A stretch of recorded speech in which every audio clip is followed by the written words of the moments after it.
No todos los lugares están hechos para ser visitados dos veces. Algunos existen solo para recordarnos errores tan grandes, que ni el tiempo se atreve a borrarlos. Son cicatrices abiertas en el mundo, donde la ambición superó a la comprensión, y las consecuencias quedaron atrapadas, en el suelo, y el aire. Aquí no hay ruinas comunes, solo advertencias silenciosas para quien decida volver. Frente a mí se alzaba una gigantesca cúpula metálica. Y no era una cualquiera. Era una estructura de acero de más de 108 metros de altura, una curvatura artificial extendiéndose, 250 metros de ancho y casi 160 metros de largo, diseñada para cubrir lo que jamás debió quedar expuesto. 36.000 toneladas de metal ensambladas. No para sanar, sino para contener. El nuevo confinamiento seguro. Así lo llamaron. Un nombre limpio. Técnico. Tranquilizador. Una palabra elegante, para una tapa gigantesca colocada sobre una herida abierta, que nunca dejó de sangrar. Desde lejos aún imponía respeto.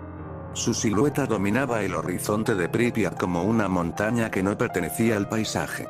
Pero, a medida que me acercaba, la ilusión se desmoronaba. El acero estaba marcado. No por óxido común ni por el paso de las décadas, sino por impactos. Zonas ennegrecidas. Placas deformadas hacia adentro.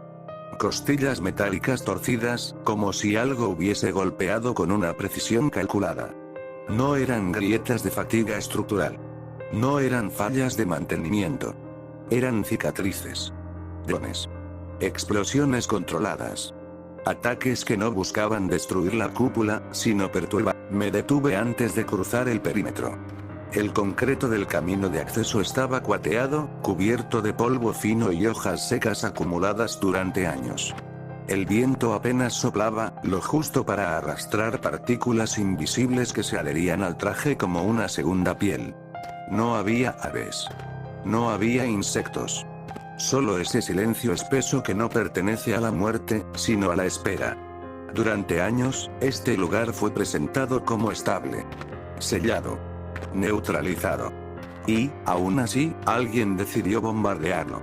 No para abrirlo del todo. No para borrar lo que había debajo. Sino para alterar el equilibrio. El detector emitía un pulso bajo, constante. Demasiado uniforme. La radiación estaba presente, pero no se comportaba como debería, no se dispersaba, no aumentaba en gradiente, era como si algo estuviera absorbiéndola, redistribuyéndola de manera manual. Crucé por un acceso secundario donde una puerta metálica cedió con un lamento prolongado, un gemido grave que resonó por los pasillos internos. El mundo exterior dejó de existir. El sonido del viento murió. El aire cambió de densidad. Cada respiración pesaba un poco más. El medidor de radiación marcaba unos 10 microsieverts por hora, y aumentando. El camino interno no era solo un pasillo común. Era un sistema de tránsito técnico, diseñado para maquinaria, no para personas. Rampas inclinadas, plataformas de mantenimiento, niveles superpuestos que descendían en espiral alrededor del antiguo núcleo. El suelo estaba cubierto de polvo radiactivo compactado, fragmentos de concreto, restos de paneles, y herramientas abandonadas décadas atrás. Cables colgaban del techo como raíces secas. Otros estaban completamente absorbidos por algo que no figuraba en ningún plano. Avancé despacio. No por miedo. Por respeto. Aquí caminaron hombres sabiendo que cada minuto acortaba su vida. Liquidadores que entraron con máscaras improvisadas, trajes incompletos, órdenes imposibles. El lugar conservaba esa memoria. Se sentía en la presión del aire, en las paredes, en la forma en que el silencio parecía observar. El detector aceleró. Marcando los 300 microsieverts frente a mis ojos. Pulsos rápidos y continuos que picaban en mi oído, acelerándose hasta volverse un sonido continuo, y entonces se apagó. ¿Qué demonios? Se supone que debería aguantar más con estabilidad. Reinicié el sistema manualmente. El retraso en la respuesta fue inquietante. Cuando volvió a emitir sonido, lo hizo de forma errática, como si el entorno no pudiera ser interpretado bajo parámetros conocidos. La radiación no desaparece. No se comporta así. Algo estaba interfiriendo con la fluctuación. Descendí más, cada nivel parecía más estrecho. Más cargado. La temperatura variaba sin lógica. Zonas gélidas como cámaras selladas, otras donde el aire vibraba, denso, sin una fuente de calor visible. Las marcas de explosiones antiguas eran evidentes. Paredes fracturadas hacia adentro, techos reforzados colapsados parcialmente, como si las detonaciones hubieran sido diseñadas no para romper, sino para desplazar. Ya estoy cerca, creo que esta es la última bajada. El medidor ya me estaba molestando, pues 1200 unidades ya lo hacían sonar como una rayadura constante, provocándome algo de pánico, por lo que bajé el sonido para poder concentrarme. Fue entonces cuando lo vi. Cubría todo el pasillo. Aparecía en manchas irregulares, adherido a las paredes, filtrándose por grietas imposibles. Ventilaciones, escobillas y demás. Oscuro. Casi negro. Con un brillo rojizo, húmedo y apagado. No tenía la apariencia de un musgo común. No era esponjoso. Era denso. Compacto. Vivo. La linterna del traje lo iluminó y, durante un segundo, creí ver movimiento. No desplazamiento. Pulsación. Un ritmo lento, profundo, como un latido que no pertenecía a ningún organismo conocido. No crecía al azar. Seguía un patrón. Se orientaba hacia abajo. Hacia el corazón del reactor. Mientras descendía, el musgo se volvía dominante. Cubría paredes completas, envolvía estructuras metálicas, se integraba al concreto como si siempre hubiera estado allí. No había descomposición. Nada se pudría. Todo parecía preservado. Suspendido. El traje reaccionaba. No con alarmas, sino con resistencia. Los sistemas de filtrado trabajaban al límite. Lo sentía en la vibración constante, en el aumento de calor interno, en el esfuerzo adicional de cada paso. El medidor se clavó en las 5000 unidades. No podía quedarme demasiado tiempo. El límite no era solo biológico. Era estructural. Finalmente llegué a la antesala del núcleo. El espacio se abría como una cavidad antinatural. El aire parecía comprimido, distorsionado. El musgo cubría casi todo, formando una masa palpitante que reaccionaba a mi presencia sin moverse. No avanzaba. No se retiraba. Solo existía. Y allí, entre sombras y restos de concreto fundido, descansaba la masa que durante décadas fue considerada el objeto más letal creado por el hombre. La pata de elefante. No brillaba. No ardía. Era opaca. Irregular. Orgánica. Como lava derretida y endurecida. Nadie pensaría que en los 90 esta cosa llegó a las 10.000 unidades, pudiendo matar a una persona en segundos. El musgo lo rodeaba, lo tocaba, se adhería a su superficie como si no le temiera. Como si lo reconociera. Comprendí entonces que no estaba frente a un residuo muerto. Estaba frente a un ecosistema. Algo había crecido aquí. Algo había aprendido.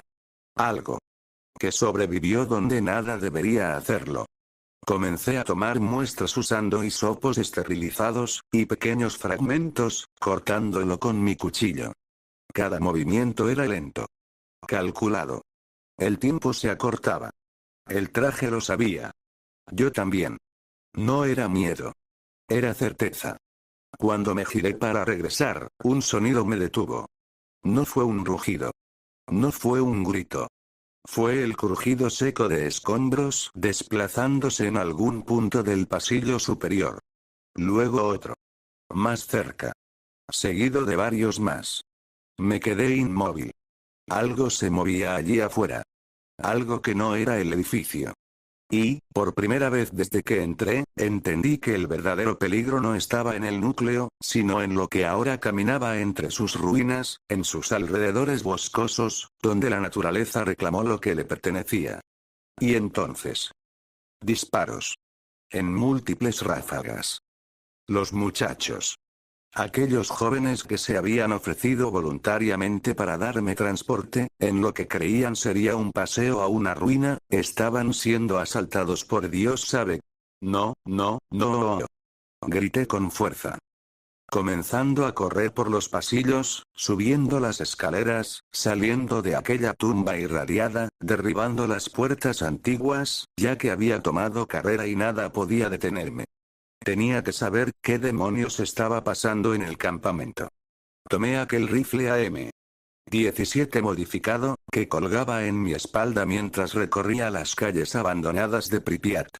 Mis pasos eran pesados, pero rápidos, como los de un toro que ya había tomado velocidad. Entonces lo vi. Una masacre a manos de la naturaleza. Un grupo de cánidos salvajes, lobos grises, se estaban alimentando en medio de un charco de sangre, uniformes verdes y casquillos. Esos animales no eran normales.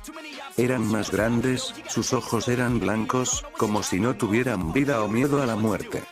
Además de que sus pelajes tenían una textura extraña, casi musgosa y oscura.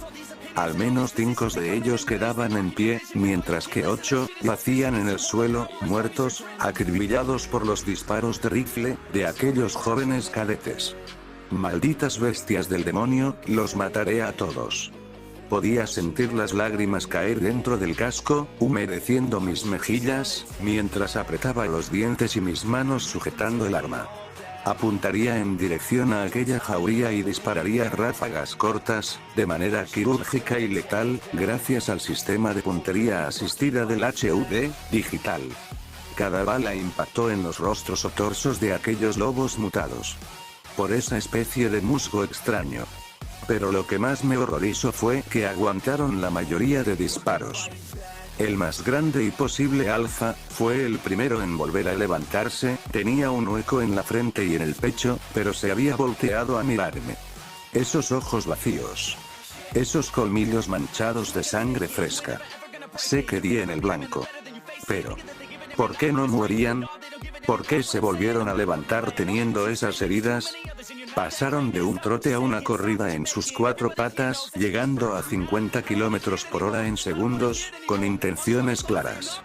Yo respondí cambiando a fuego automático, viendo como al menos 5 balas atravesaban el cráneo del alfa antes de dejarlo inmóvil. Pero en el momento más crítico, cuando vi a los restantes acercarse, el cargador de mi arma ya estaba vacío. Ellos no me darían tiempo a recargar, así que solo solté el rifle y con mi mano izquierda tomé mi cuchillo de combate, bloqueado la mordida del primer lobo que se lanzó a mi cuello con mi antebrazo derecho. Al momento de cerrar su mandíbula, se escucharía el sonido de huesos rotos, pero no eran míos. Las placas externas de titanio le habrían roto los colmillos y dislocado la mandíbula, ya que este no controlaba la fuerza con la que mordía.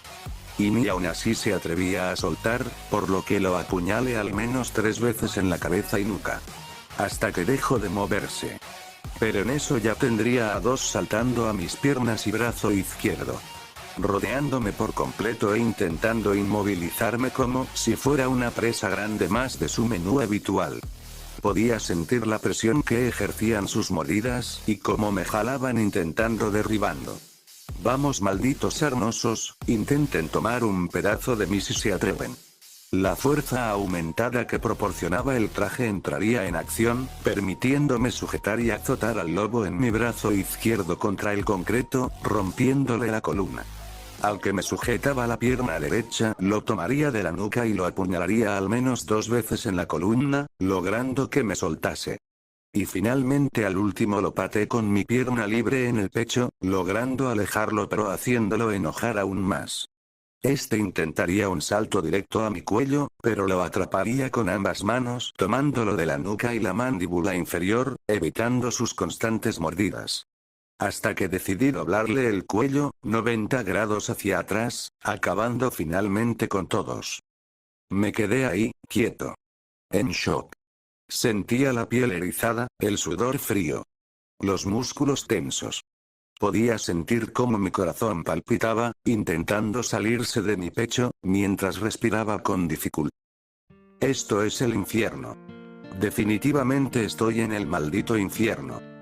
Me sentaría un momento sobre el marco de una ventana, contemplando todo lo que había pasado.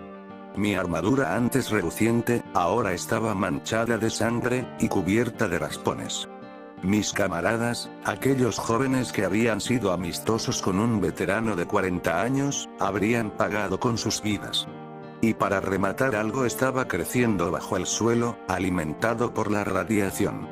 Lo justo para ellos sería darles un entierro decente, ya que no sé qué clase de patógenos tenían esos animales. Por lo que era mejor no arriesgarse a llevarlos de vuelta al país. Caminaría hasta el pequeño convoy de 2 camiones de transporte, tomando una pala que habríamos traído por si las dudas, enterrándolos en fila luego de unas horas. Por respeto, tomaría sus placas de identificación, las cuales no tenían un peso físico, sino moral y sentimental. ¿Cómo le diría a sus familias lo que había pasado? ¿Cómo podría mirar a la cara a los altos mandos? Entre mis pensamientos vería que la noche se aproximaba, así que tomaría el equipo de acampar que cada uno habíamos traído, junto a una ración de comida, y subiría hasta el techo de un supermercado, ya que no confiaba en dormir a la altura del suelo. Al menos no en kilómetros a la redonda.